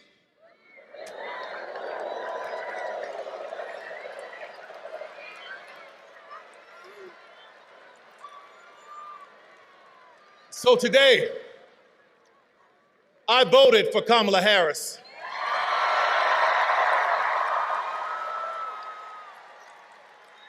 And Georgia, it was only about 11,400 votes that separated Trump and Biden. So every vote counts. So I stand here, full-throated, with my full chest, begging you, imploring you, let's get out and make Kamala Harris the 47th president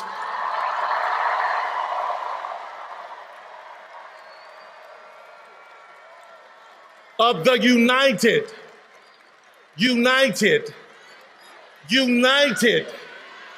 States of America.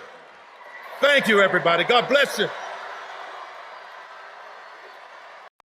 Whoa, Nelly! Keith Jackson used to always use that phrase when he was calling college football, and that's probably what he would have said last night if he was calling the House Oversight Committee game last night between the donkeys and the elephants.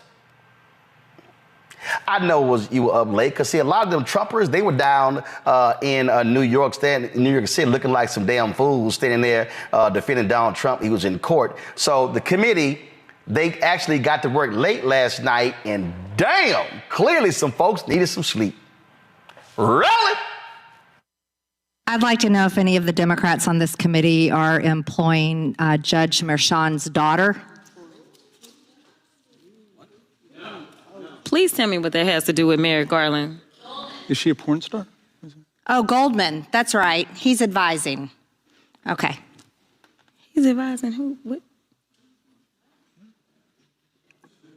Do you know what we're here for? You know we're here about AG. I don't think you know what you're here for. Well, you the one talking about. I think your fake eyelashes are messing up. No, ain't nothing. Hold on. Listen. Order, Mr. Chairman. That's beneath even Order, engage the order of your committee. Order, Please. There's a point of order. We have a point of order. Mr. Lynch, state your point. Mr. Chairman, I would just like to ask the parliamentarian if your conduct here in raising money in connection with this hearing is referable to the Ethics Committee within this hearing. Is a motion in order to refer your conduct and your abuse of It's not a point of order. I do have a point of order, and I would like to move to take down Ms. Green's words. That is absolutely unacceptable. How dare you attack the physical appearance of another person? Are your feelings hurt? Her words down. Aww. Oh, girl, baby girl. Oh, really? Don't even play, baby girl. We are gonna move, and we're gonna take your words down. I second that motion. So who will have to pay us? Okay. All right. We're suspending. Absolutely not.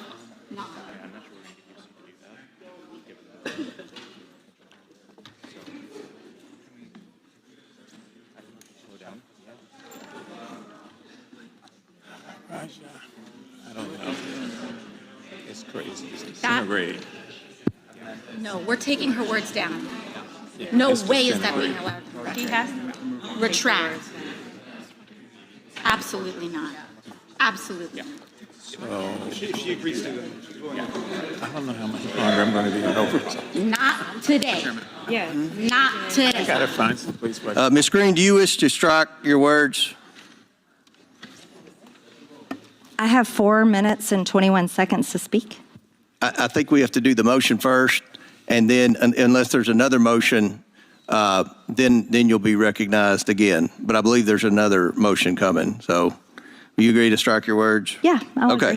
Ms. Green agrees to strike her words. I believe she Chair apologized. recognizes No. Mr. Perry. Okay, hold on. Then after Mr. Perry's going to be recognized, then Ms. Green I'm not has 4 minutes and apologizing. 21 Well, seconds. then you're reserve not the right to striking your object. words. I am Mr. not Perry. apologizing. Now let's go. Come on, guys. Why don't you debate me? Mr. Chairman, the minority. self-evident. You're not. Yeah, you're not. Out of order. You don't have enough You're out of order. intelligence. Chair recognizes Mr. Perry. Okay, move to strike the. I move to strike the lady's words. I would like Strike the lady's words again. That's 2 requests to strike. That's 2 requests to strike. Oh, they cannot take the words. There's another motion to strike her words again. Please All right, get okay, your members under here's control. the correct apology. Ms. Green, do you agree to unanimous consent to strike your words? I repeat again for the second time. Yes, I'll strike right. my words, but I'm not apologizing. Without objection. Not apologizing. Reserving the right to object. Chairman, I reserve the right to object. Mr. I Perry. reserve the right to Mr. object. Chairman, I move that Mr. Goldman's words and Ms. Ocasio-Cortez's words be stricken. Okay. Which words? And you have to do it contemporaneously. Object. The objection must be contemporaneous, and they haven't spoken in 10 minutes. Nobody's spoken in 10 minutes. Well, that's right. Therefore, defeating your proposal. You all have. Now the chair recognizes Ms. Green for 4 minutes and 21 seconds. Mr. Chair, point of order. Who's It's me. Ms. Crockett? I'm just curious, just to better understand your ruling. If someone on this committee then starts talking about somebody's bleach blonde, bad built butch body, that would not be engaging in personalities, correct? What now?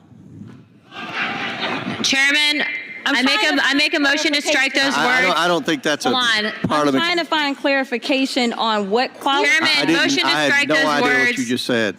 We're not gonna do this. Look, you guys earlier literally just. You just voted to do Y'all did it it. first, so you just voted to do it. Order. I'm trying to get clarification. Look at calm down. No, because this is what y'all do. Proceeding. So I'm trying to get Ms. clarification. Crockett, you're not Y'all wanna recognized. play Ms. games. Crockett. I can't hear you with your And yelling. You don't want calm me to down. Be, Can you please calm down? Don't tell me to calm down. Calm down. Because y'all talk calm noise, down. and then you You're can't out of take control. Because if I Look, Chairman, if I can come we and send talk outside to shit take a about break her, for 5 y'all gonna have a problem. Mr. Order. Chairman. All right, Chair, I know why okay. you're Order. acting Chair like now that. recognizes Not cute. Ms. Green for 4 minutes and 21 seconds. 4 minutes. Let Ms. Green talk, and then I'll recognize. But I move to strike her words for a second time based on her second set of personal remarks attacking another member.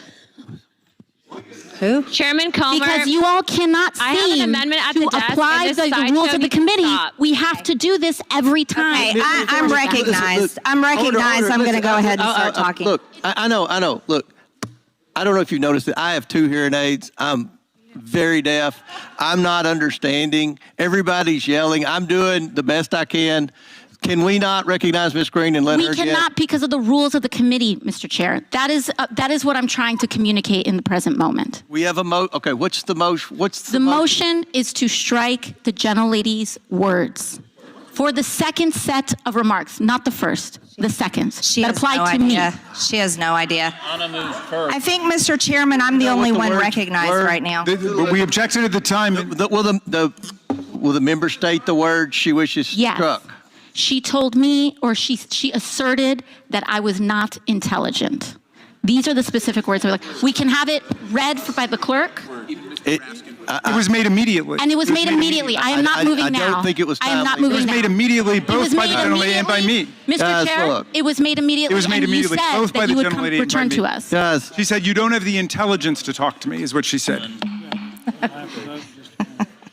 The chair recognizes Ms. Green for 4 minutes and 21 seconds. Mr. Chair, what is happening with the ruling? I object to the ruling now. We must object. I mean, if you want to take it up.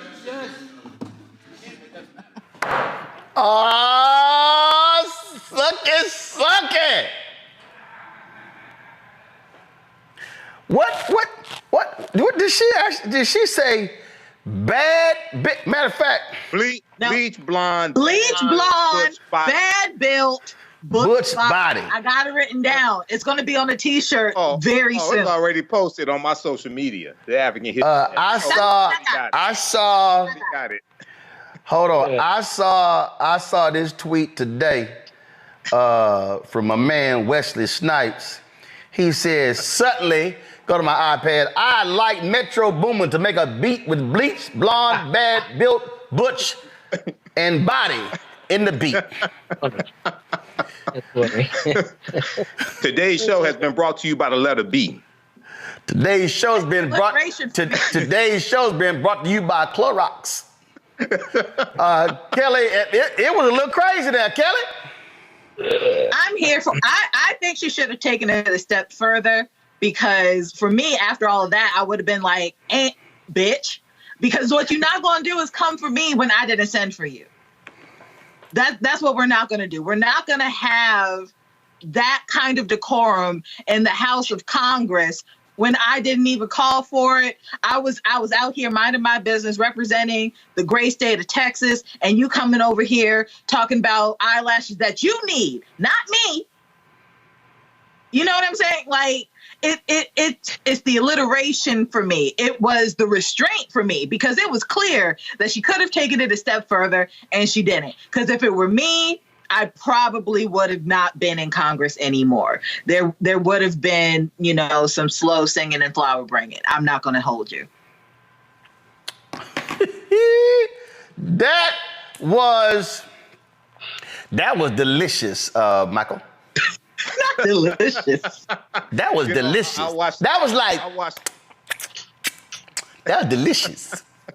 I watched it earlier today, and Marjorie Trailer Park Trash Green, I think she bit off more than she could chew. She opened up a can of whoop ass. She couldn't put the lid back on. But this dysfunction, I want people to really understand what's going on. This dysfunction and Republicans being in control of the House of Representatives and all the committees. That's why Representative James Comer of Kentucky is the chairman of this committee. It's the result of about 7,000 votes over a handful of House races in 2022. That's why Republicans are in charge. That's why in 2023, they only got 27 bills passed in the House of Representatives, whereas in 2022, when Democrats were in control of the House, they got about 300 bills passed. They have still not passed a budget. They have still not passed a fiscal year budget. They're on there. I think their third continuing resolution. Yeah, I think it's their third continuing resolution. This is the dysfunction. This is how elections have consequences. You can't get bills passed that are meaningful to us because of BS like this and simple Simon-ass people like Marjorie Taylor Greene. And Comer doesn't even understand the rules of the committee. He's the chairman. Okay? These people are not built for leadership. It's easy to just say no and vote no on everything when you're in the minority, like Republicans were. Now, when you have to govern, they're showing they cannot govern. This is why 2024 November is so crucial. Yo, I just sat there and it was crazy. You know what? Here's Matt.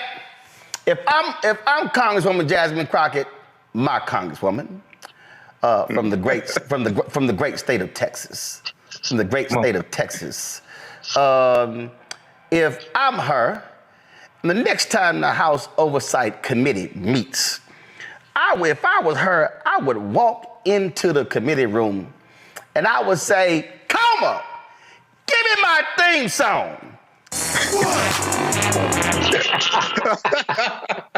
Okay, all right.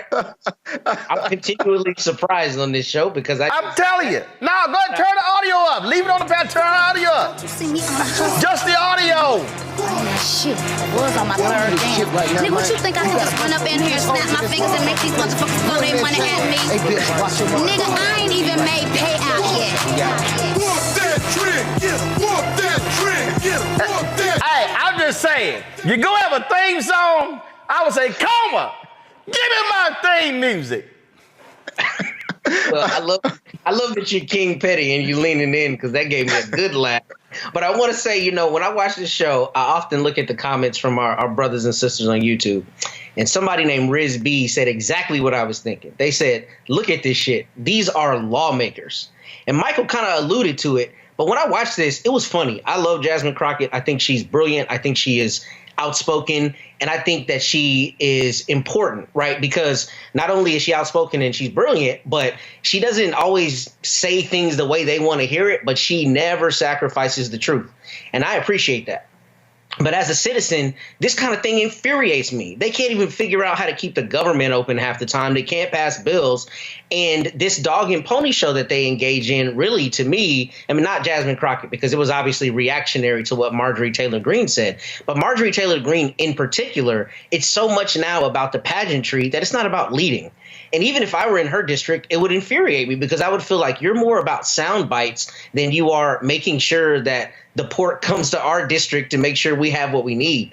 And while this is funny, it is also, it portends really a horrible trend that we're seeing in our politicians. And I want to kind of speak on this because I'm sure you did this on the show yesterday. I didn't get to watch it.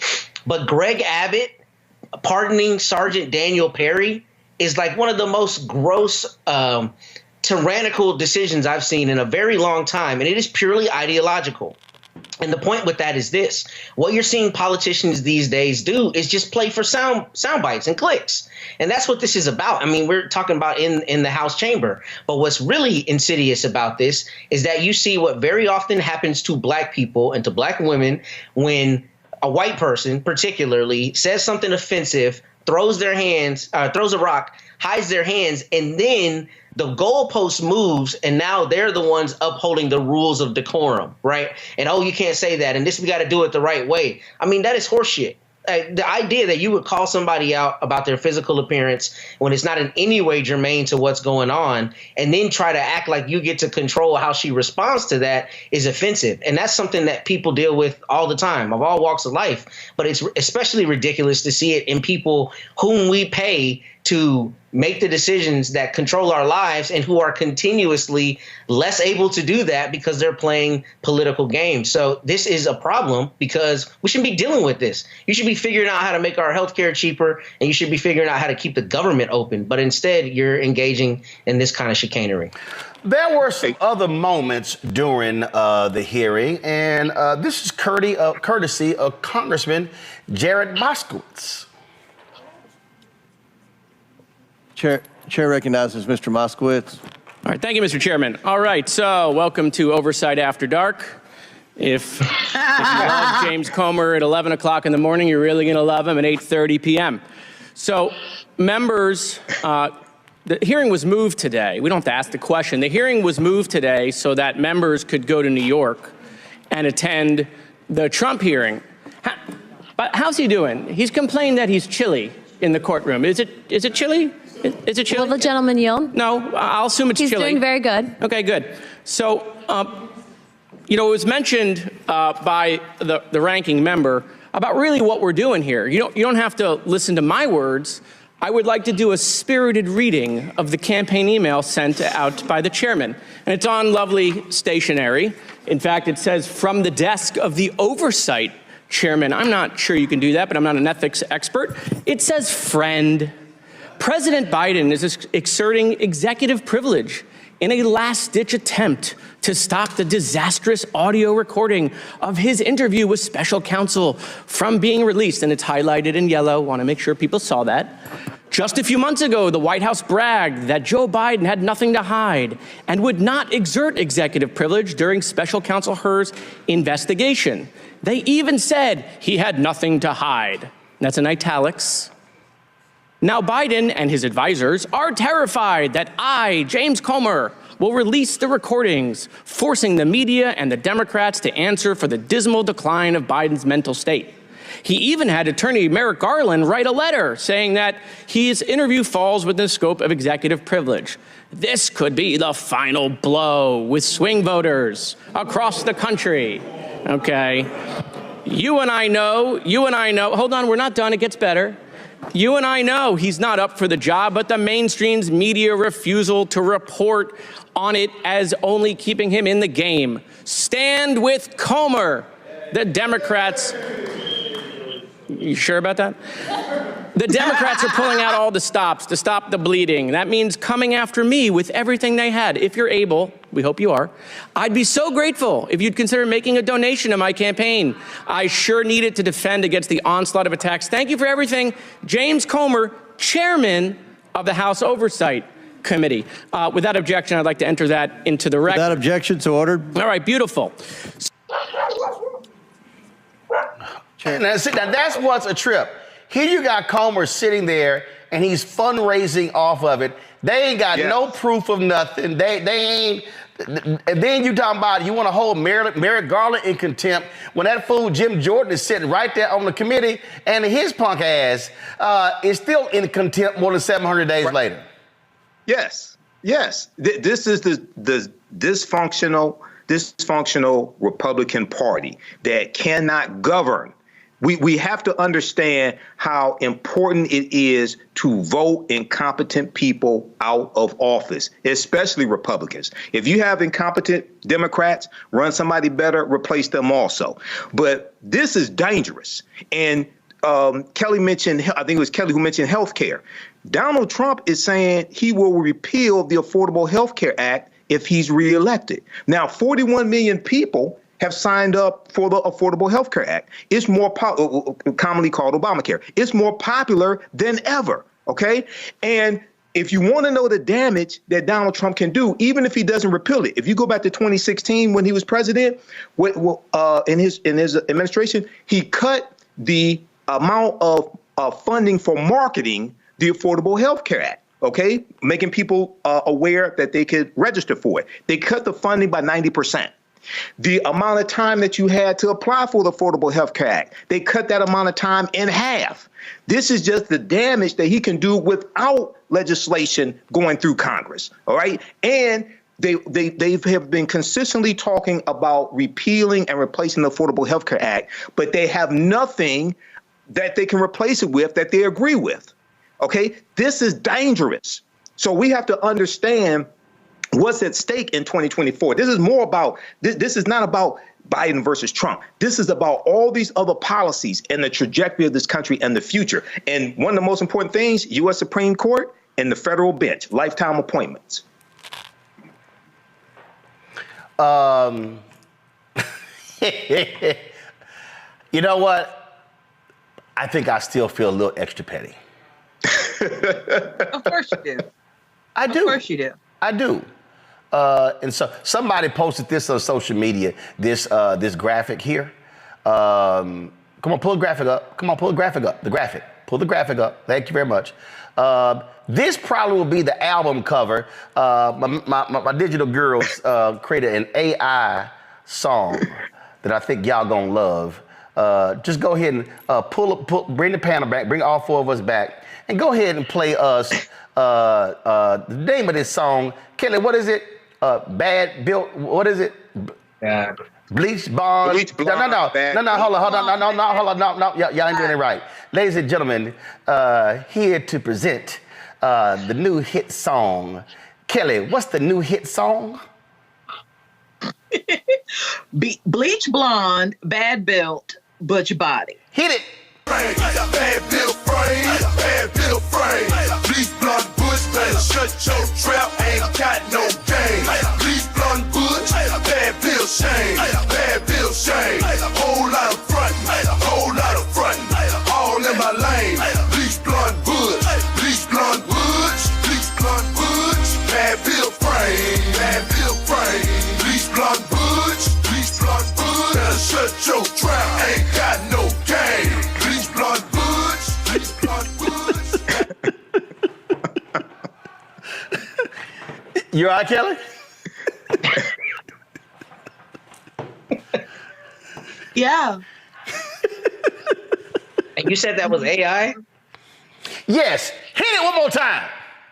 Run it back. Bad built frame, bad built frame. Bleach Blonde, Butch, better shut your trap, ain't got no game. Bleach Blonde, Butch, bad built shame, bad built shame. Whole lot of frontin', whole lot of frontin', all in my lane. Bleach Blonde, Butch, Bleach Blonde, Butch, Bleach Blonde, Butch, bad built frame, bad built frame. Bleach Blonde, Butch, Bleach Blonde, Butch, better shut your trap, ain't got no game. Bleach Blonde, Butch, Bleach Blonde, Butch. Oh, that was from Marjorie Taylor Greene right there, Matt. Is that a cane? Oh, yeah. One of my followers sent me this about 3 years ago. They sent me a Go wide. They sent me a Roland Martin unfiltered. So you see right here is Roland Martin, right? No, go to the number 3. So they got Roland Martin right here. Then they put unfiltered over here in gold. And then they got A5A right here as well. And so when we were playing that video, I meant to get, I wore my athletic pants. I meant to get a belt because they were smacking that ass. They were just smacking that ass of Marjorie Taylor Greene. And so I went ahead and got the cane because they were just like, beep. They were just, yeah. That's what was going on right there.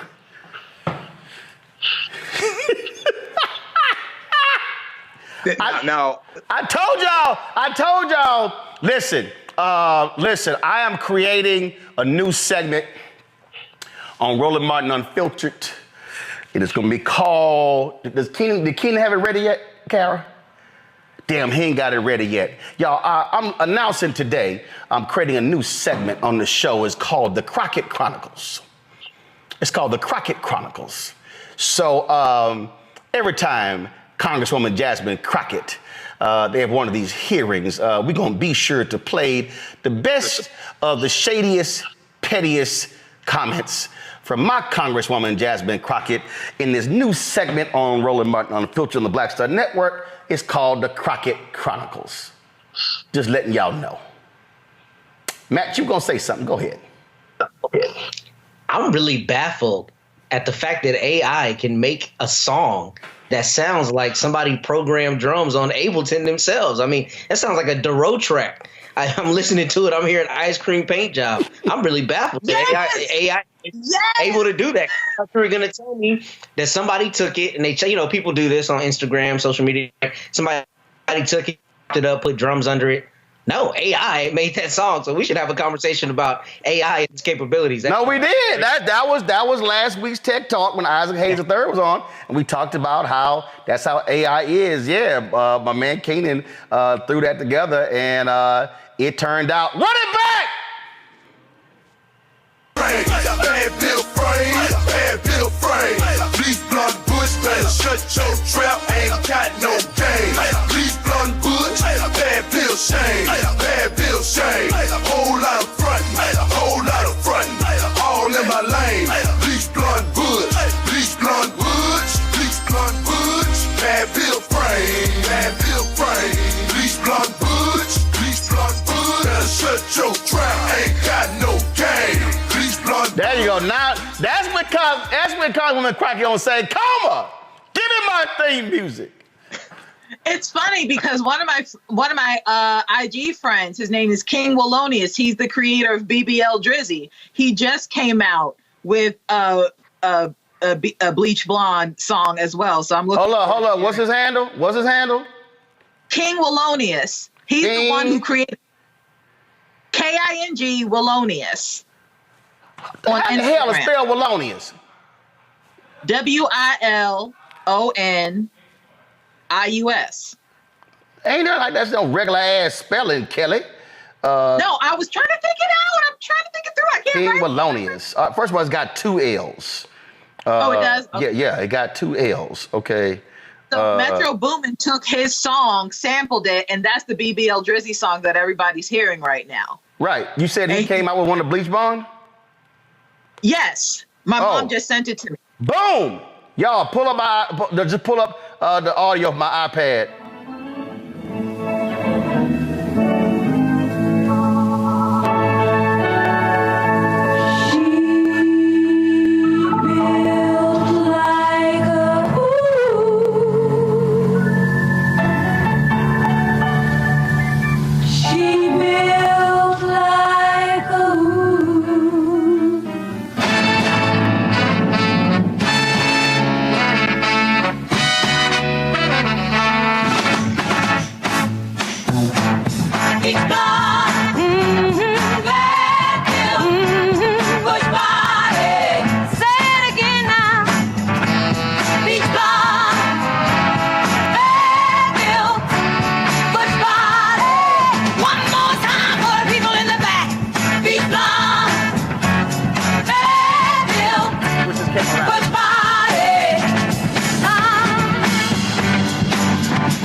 my God. You all right?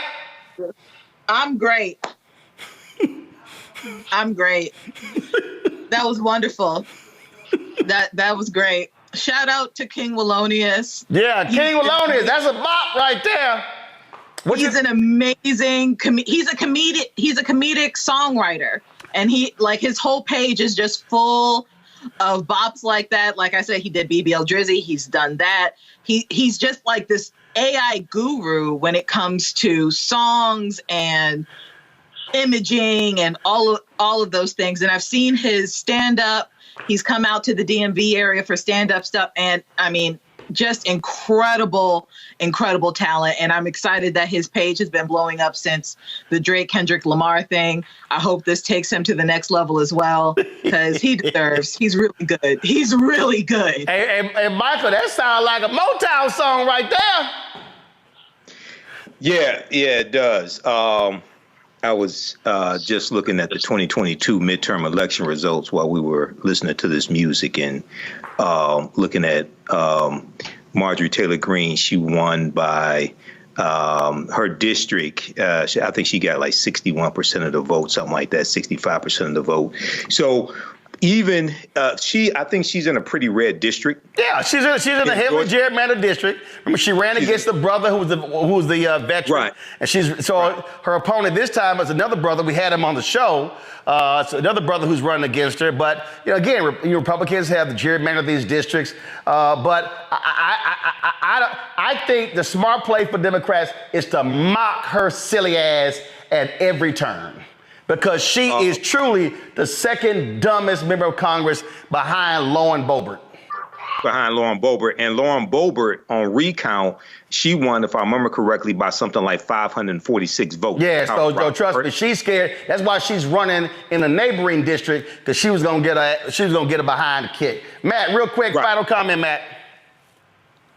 Well, first, I was really impressed by how authentic that horn section was for Motown. So that's what I was listening to. But my final comment on it is we should not allow this. These are lawmakers who have the fates of our lives in their hands with a lot of the bills that they pass. They should not be able to shirk that duty for political points. And that's what we're seeing. And my 4-year-old is showing me his tablet. So that's the end of my comment. All right. All right. I'm going to go to a quick break. We'll be right back. Roland Martin Unfiltered on the Black Star Network, the home of the, bad built, Bleach Blonde, Butch Body, something like that. Y'all know what it is. Matter of fact, you know what? We're going to play that song again before we go to the break. All right, I'll be back in a moment. Bad bill frame, Bleach Blonde Butch, better shut your trap, ain't got no game. Bleach Blonde Butch, bad bill shame, whole lot of frontin', all in my lane. Bleach Blonde Butch, bad bill frame, Bleach Blonde Butch. I wanted the people of Baltimore to hear it from me. I have done nothing wrong. But I see that what you are trying to do is destroy this black woman for doing her job. I've heard your calls for no justice, no peace. However, your peace is sincerely needed as I work to deliver justice on behalf of Freddie Gray. Maryland was a force to be reckoned with. I was assuming this was all because of Freddie Gray, but it actually is much deeper than that. Baltimore's top prosecutor, a woman named Marilyn Mosby, was indicted yesterday in the Eastern District of Maryland for perjury. Couldn't help but think about Donald Trump. This is what you got to deal with when you are a black woman fighting for just causes in America. Yeah, but just take it on the police, period. She's stepping on their toes. They want to cross her out of the system so she can't stand up for the preacher. Reached in the pool and grabbed me and pulled me out. Imagine if this were you. You would want people to stand in your corner. I lost my car. I lost my job. I lost my marriage. And I almost lost my mind for a little while. It is so much right now, Lord, and I'm just saying, why are you putting all of this on me? I'm about to break. Folks, Black Star Network network is. Hold no punches. I'm real revolutionary right now. Support this man, Black Media. He makes sure that our stories are told. Thank you for being the voice of Black America, Roland. Hey, Black, I love y'all. All momentum we have now, we have to keep this going. The video looks phenomenal. See, this difference between Black Star Network and Black-owned media and something like CNN. You can't be Black-owned media and be scared. It's time to be smart. Bring your eyeballs home. You dig?